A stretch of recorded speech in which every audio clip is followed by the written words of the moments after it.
quickly over if there's no questions on the last assignment. We'll review that in the coming week. In general, I will also basically to do the new assignment, which we will only upload tomorrow during the data. You will see most likely a kind of a solution to any problems. Of course, that will still require you to, or at least for the points for the assignment, to fill in the report and answer the questions accordingly. So just to see. Good. I shall go into actually open the previous assignment just to catch up on where we were. No, I don't want to close that. So I hope you can see my screen as well. And basically, I gave you a simple UART feedback loop. I've added here during one of the last lecture extra UART, not that relevant, but basically you needed to figure out on the test bench a simulation fault, which was very simple. Actually, which was basically here, the signal was the wrong one. Was writing to the wrong signal line, which then led in the simulation to a red signal collision. I think I showed this even actually in the last seminar as well. But that was one of the parts. And in the other issue which I implemented was, yes, it was in the RX, if I remember correctly, was down here, is actually written as a comment that all the signals should be set back to receive ready. So that needs to go back to 0. And in this case, this is the solution for the assignment, is actually the code. It was set back, and the other part was that the counter values here were set wrong. So if you took care and you put proper analysis, you would miss the clock count, and you would not count far enough up, and you would have some synchronization issues in certain situations potentially. So where the UART would over time would desynchronize, or you would have actually also a warning for this in synthesis later. So these warnings and critical warnings appeared in synthesis, which I have open, and that should be fine now. And then the other assignment was to have the report, and I do not think I have talked in detail about the report results yet. So let's see that I get this done quickly when it opens.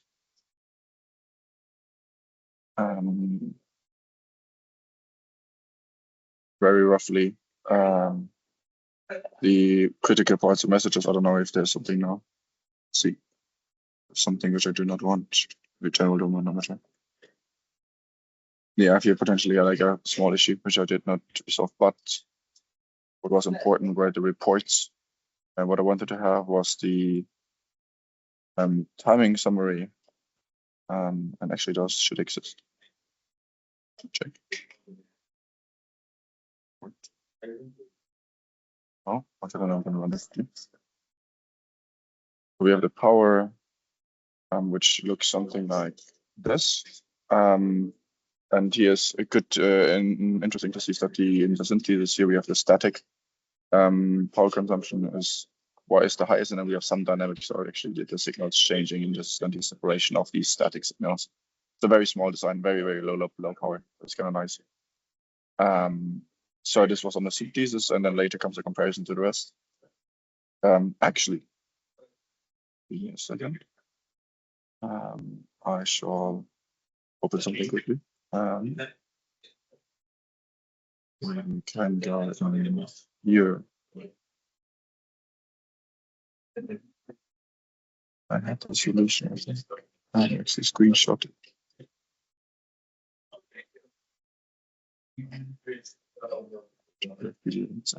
Just this area. Much nicer. This good. Then I can share here.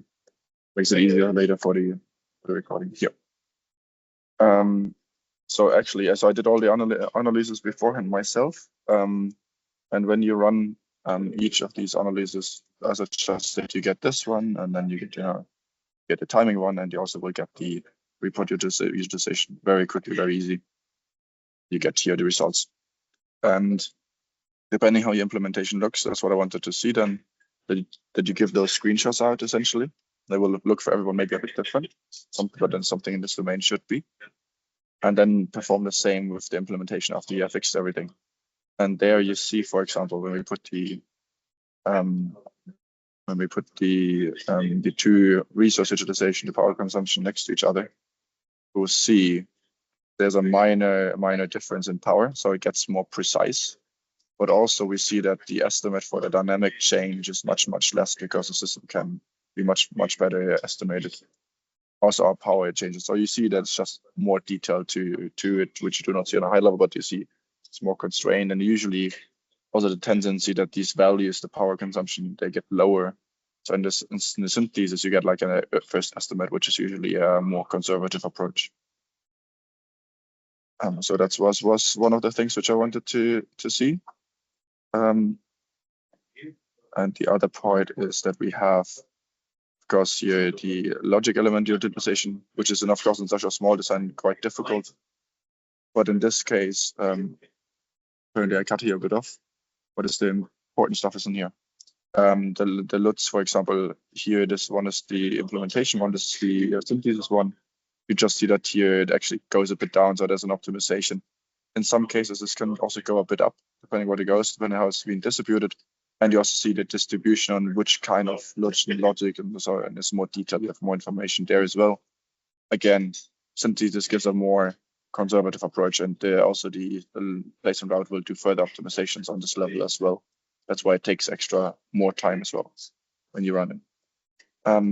For the timing analysis, we have like a slack. That means we have a delay of the signal of 6 nanoseconds or 6.6 nanoseconds per cycle. The void stuff, what we expect, we have those two, the hold and the pulse width, not the relevant for our case. And we have also a number of endpoints, so how many signal endings we have. And we also see here, this is also, again, we have here the more conservative approach in the implementation with 6.6. So what if we do the implementation and there comes actually optimization on the place and route, literally where we decide where we place everything together, we just go significantly down even for such a tiny design as what we have here. And I want that basically, this is something which is very important, that in the next seminars, I will probably request those reports as well again, and probably screenshots of this so that you guys keep an eye on those kind of things. And ideally you would learn how you write things implementation wise will lead to different results. Good. Any questions? So otherwise, I think it's in a nutshell, that is the seminar. If you kind of understood that, it should have been quite easy. I hope the effort for this was not too high.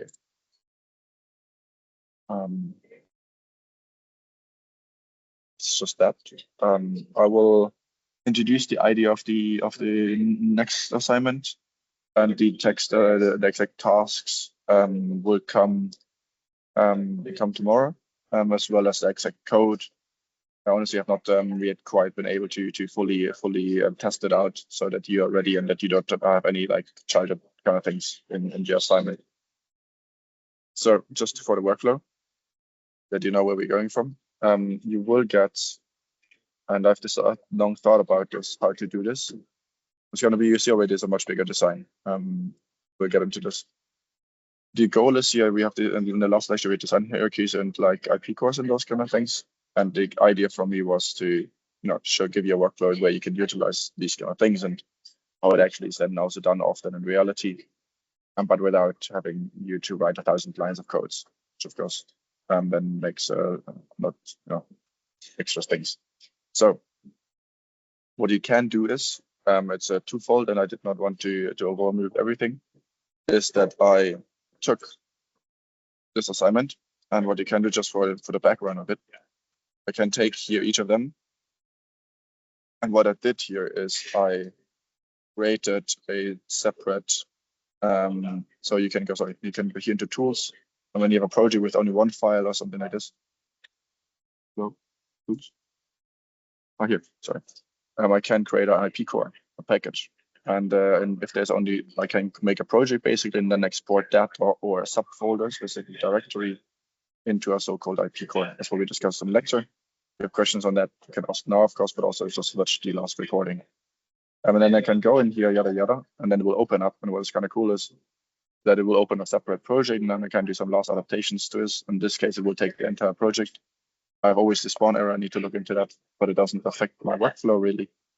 Then I get a, hopefully, no, spawn error. I guess it's still affected me. Let's see this demonstration effect. It doesn't work. Otherwise, we skip this. Main project. Just temporary override. Finish.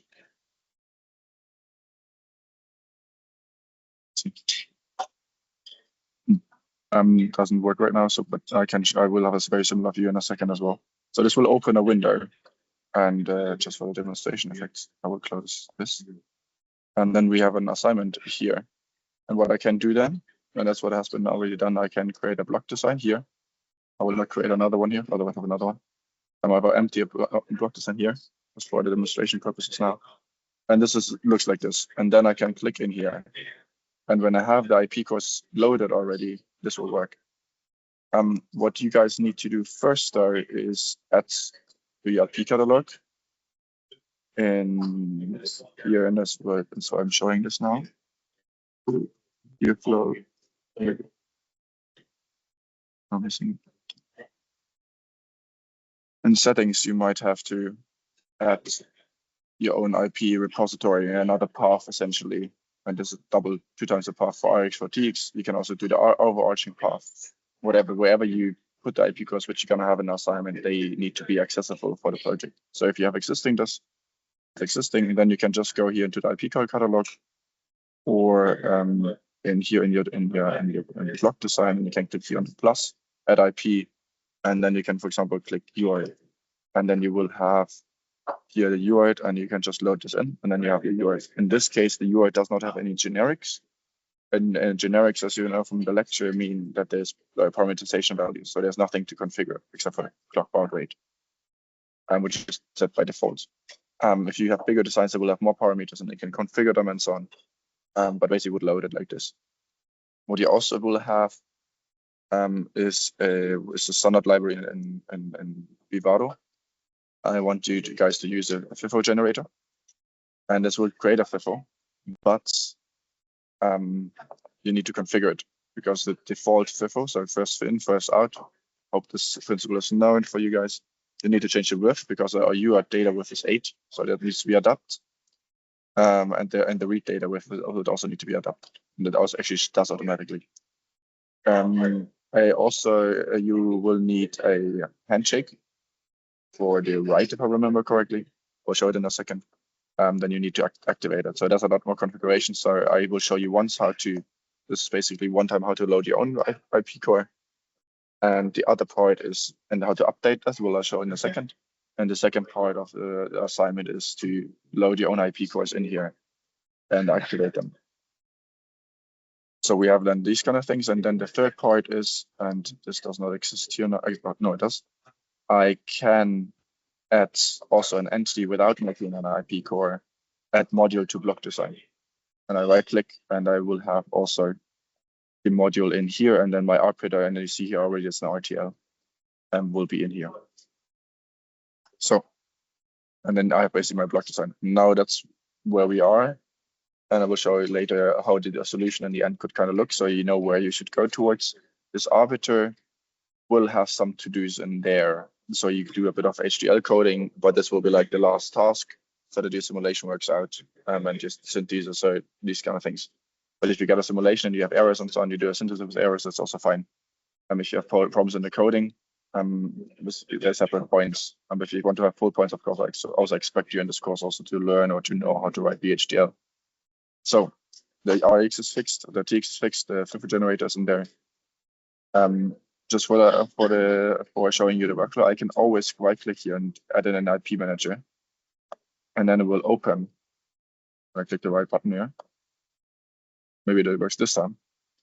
Exactly, this time it works actually with this part. It will open my UART RX IP core in a separate project, and this looks like a normal Vivado project, right? And then I can go in here, work around, and can do whatever simulations, can extend the project, can add constraints whatsoever as I want.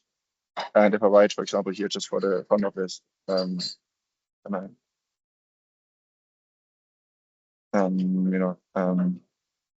assignment demo, I can just save this. And what is important here now is, I hope that I can save this. I think I'm missing something.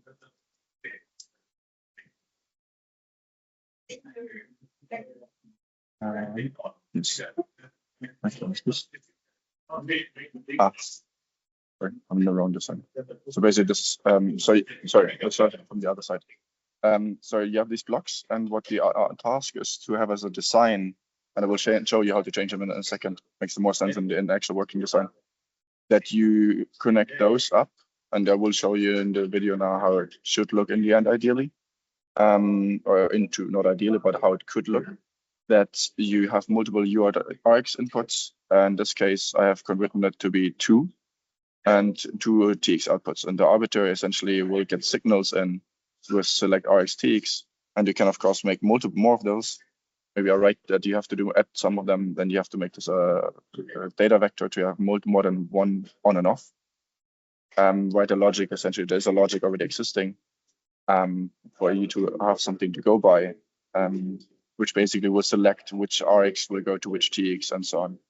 And each of the FIFOs will be in front. So you have RX FIFO, arbiter, FIFO generator, and then TX, which will then you need to connect all these kind of things up. You can collapse this out. So you need to think about which part needs to go here. So for example, data out needs to obviously, I'm sorry, not data out. No, you can make those connection problems. We can take care of that. I've been spending a ton of time with this, with the data out here and the data in. You need to connect those up.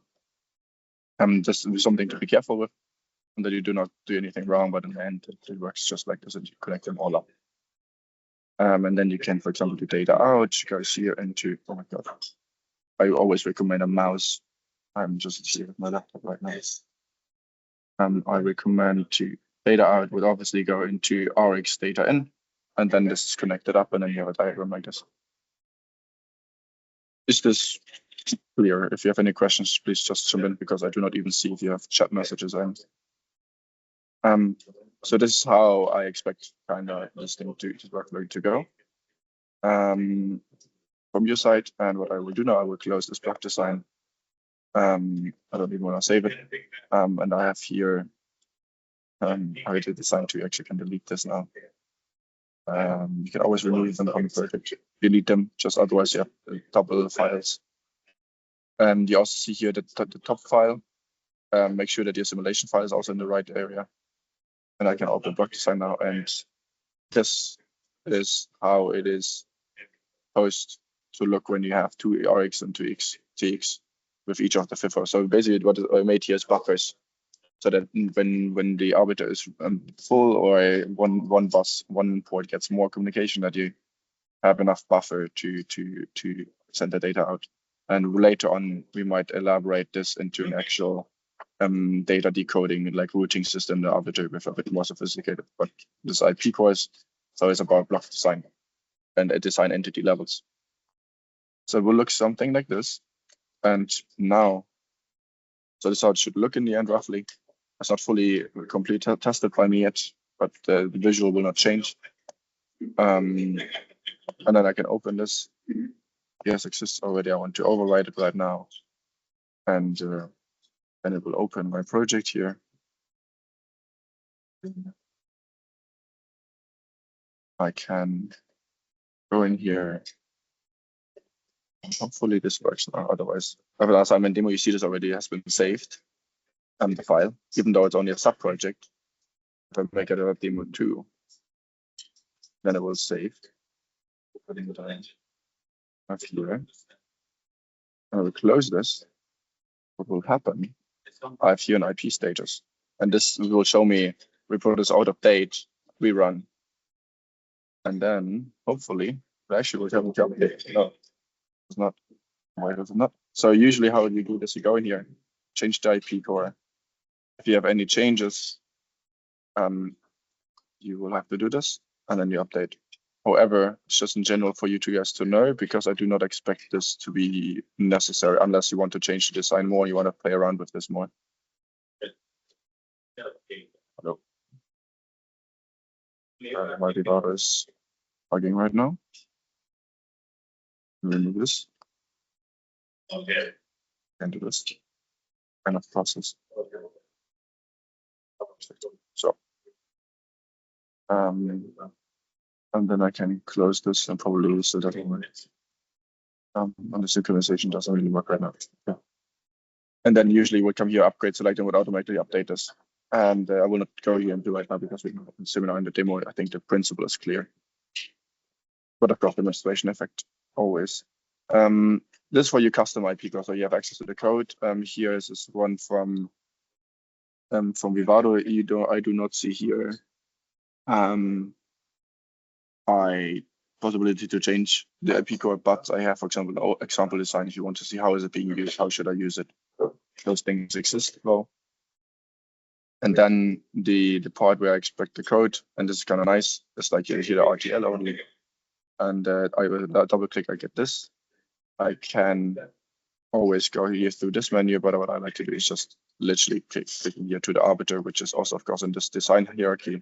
So you see all these RIP cores, UART, RX, IFOs, but I also have the arbiter, and then I can just go in here and code in here as usual. And when I change here something now, just for the fun of it, I will see here that immediately will show me show IP status. I will need to rerun. I will upgrade it. That's what I wanted to show exactly, and then it will upgrade it. And then I also have to regenerate. And then we come to the last part, regenerate block design. And then it will generate my code new and all the entire hierarchy and all these kind of things which are in here. And then that's that. And then I can run as usual on the entire design a simulation. What might happen, especially, or what will happen, sorry, actually, when you do a new design, just for the second here, you see here is a new design, and this does not have this wrapper. You will have to right click on it and create a wrapper. It will be auto-generated, and then you have an HDL wrapper, which essentially just facilitates automatically your ports, which the design has, so RxTX, whatever you have as output ports in here. Exactly. Regarding ports, I almost forgot that. You will have to add those ports here to your design, otherwise you do not have any interface to this design. I guess logical. So RxTX port, right click, create port, and then I create another one I can make here in the input output whatsoever. I make here test. I can also make it a data type. I can make it also a vector, so it's like this, and then pull on a standard logic vector, and that one I can connect to wherever. However, in this design, and you will already see, I can't point with my hand now, but you see no matching connections found for a test port, because I do not have any port which has 32 bits. When I delete this again and I create another port, for example, when I do here test 2, whatever, input other data, for example, and I make this 0.027, and then hopefully, let's see if I have one connected. There's non-existing, but if I would, for example, disconnect one of the data inputs, right? Then, no, let's see, of course not. I do not have more port available for whatever reason. Demonstration effects are wonderful today. Yes, I can connect this to here. And then I will basically have the standard logic vector here, type this to this. So this would also work. But of course, I do not have external 7 ports, 7 signals. I have this from my UART, which is the serial data put into parallel data lake. So that's what I want to connect up here. And what you definitely will need is the clock megahertz, the 2 UART ports, and the select ports. The idea is if you would want to implement this into your hardware design, that you have on the basis 3 board the flips, the switches, and with those you could then manually route the traffic to the different ports. But I do not require you to do hardware, because then you will need multiple FTDI UI ports which feed into the design, and that might be a bit annoying. What is nice though, if you would want to do this, I give a recommendation that you have here the full flag slash the certain flags which are unused or empty, which you might also want to route to a port because that you can connect them to LEDs, and then you can track in the hardware when you debug if your ports are overflowing or something like that. But that's quite useful. I think that is already quite useful. Hopefully it gives you a start, and then I will see how far I push this. If I get the design stable enough in the assignment, I will here request also synthesis and implementation reports, again, just for your understanding that you see how much more resources such things then take. But as said, yet to be defined. And there will be some, as said before, there will be some to-dos probably in some scope in the arbiter. But it's quite simple. You just select void and you check if empty, and you do some arithmetic logic in a process, not non-clocked. In this case, you can also make it clocked. That's all up to you guys as you want to do this. We talked about sensitivity in the last lecture as well. So you can play a bit around here in the arbiter. That's a playground for you guys that you definitely, in my opinion, should try out. And there will be also a small task to this. The scope, how far you tried it out is up to you. But all this kind of stuff will be much more useful if you can also code the things yourself. And you will also understand it much better. So I expect you in the end of the course to actually very well understand VHDL code. And in the beginning will be quite a steep learning curve potentially to understand code. But if that is really a problem, please always write just into the forum to understand the code, or we discuss in the assignments. Exactly. I think.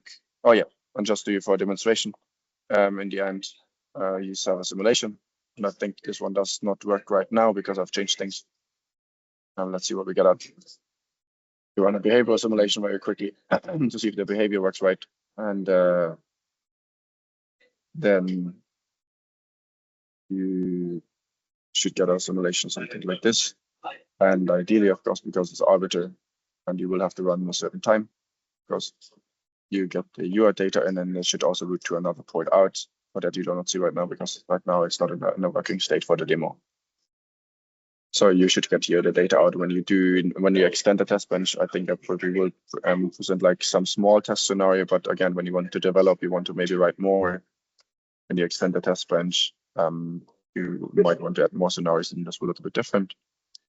But it's quite simple because we can just set here test bench. Yes, it's a similar test bench as before, essentially the same, just with a new design wrapper and so on.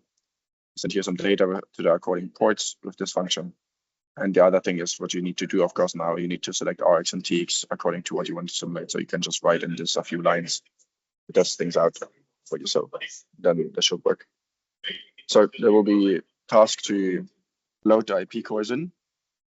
And maybe I give you even, I'm not sure yet how I do it, but it's probably just wisest to let you do it also just for compatibility issues between computers.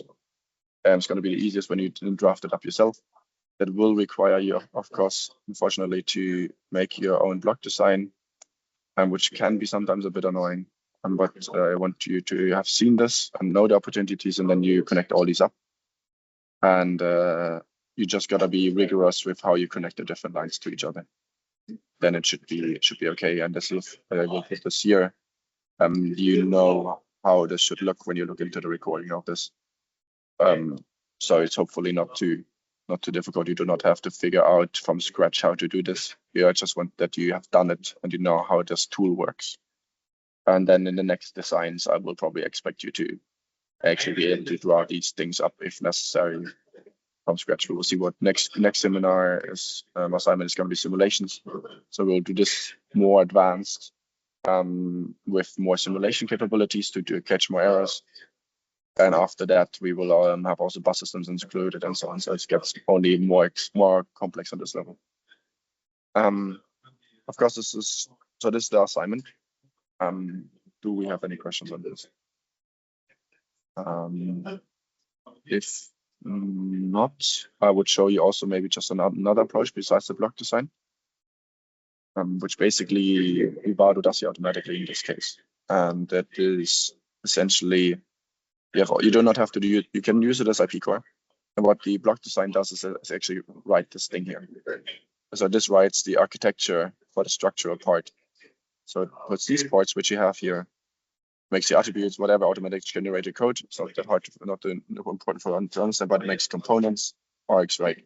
If we generate a component, TX, if we want to, and so on. And of course, you could just write this manually as well, and you do not have to fight the block design. If any of you really decides to has issues with the block design, that is also a possibility to write it manually, but it sounds just like a lot of type work, in my opinion. But block the diagrams may have the issues. So if you show me issues and you have problems, and then you wrote something smaller by hand, and this is well written in the report, then of course, then we can also discuss how the points happen there.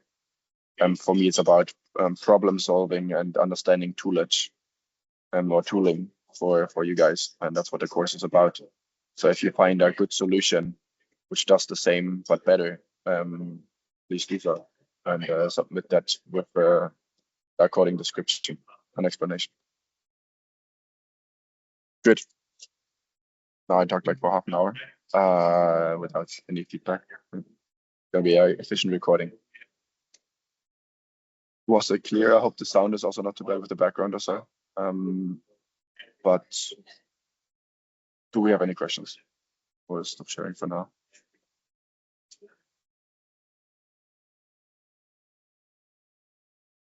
Do not have any questions. Then I will finish testing this out here, and we will deliver tomorrow the code, and then the specific tasks will be in the format as the last ones. And I hope you can then fulfill the assignments from there. And oh yeah, one thing, this project as it goes now goes actually, if you would do this without the support or so, I've done this, I've done such a UART router, so the arbiter and the routing plus the signal decoding was my bachelor thesis.